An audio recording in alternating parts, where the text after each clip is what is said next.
Nagpaabot ng pagbati ang palasyo ng Malacanang kay Miss France na itinanghal bilang bagong Miss Universe. Gayon na rin sa ating kababayan na si Maxine Medina. Kaugnay niyan, pangkalahatang naging maayos at mapayapa ang pagdaraos ng Grand Coronation sa Mall of Asia Arena kaninang umaga. Ang ulat mula kay Sweden Balado, live. Sweden?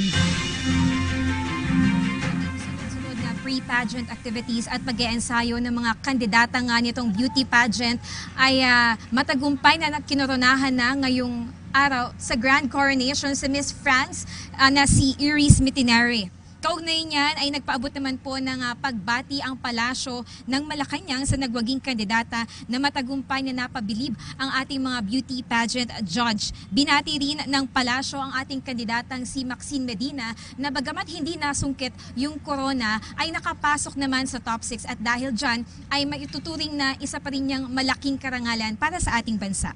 Halo-halo naman po ang reaksyon ng ating mga kababayang nanood ng Miss Universe 2016. May ilang nalungkot dahil hindi nagwagi si Maxine pero tanggap pa rin daw nila yung naging desisyon ng mga beauty pageant judge. May iba naman na inakalang si Miss Haiti na yung makakapag-uwi ng corona at abang yung ilan naman, in general, sila ay nagsabi na masaya sila sa pagkapanalo ni Miss France at siya ay deserving na masungkit nga ang corona.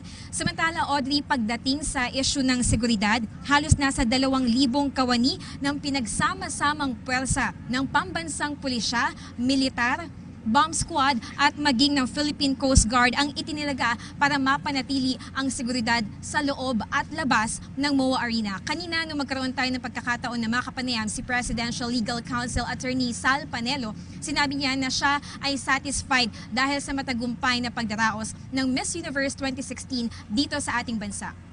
Audrey, hindi man natin nakuha ang corona, ay panalo pa rin naman tayo sa puso ng bawat kandidatang lumahok sa Miss Universe 2016 dahil sa mga ngiti, mainit na pagtanggap at likas na kabutihang loob na ipinakita nating mga Pilipino para sa ating mga bisita. Mula po dito sa Media Center ng MOA Arena para sa PTV News, ako po si Sweden Balado. Maraming salamat, Sweden Balado.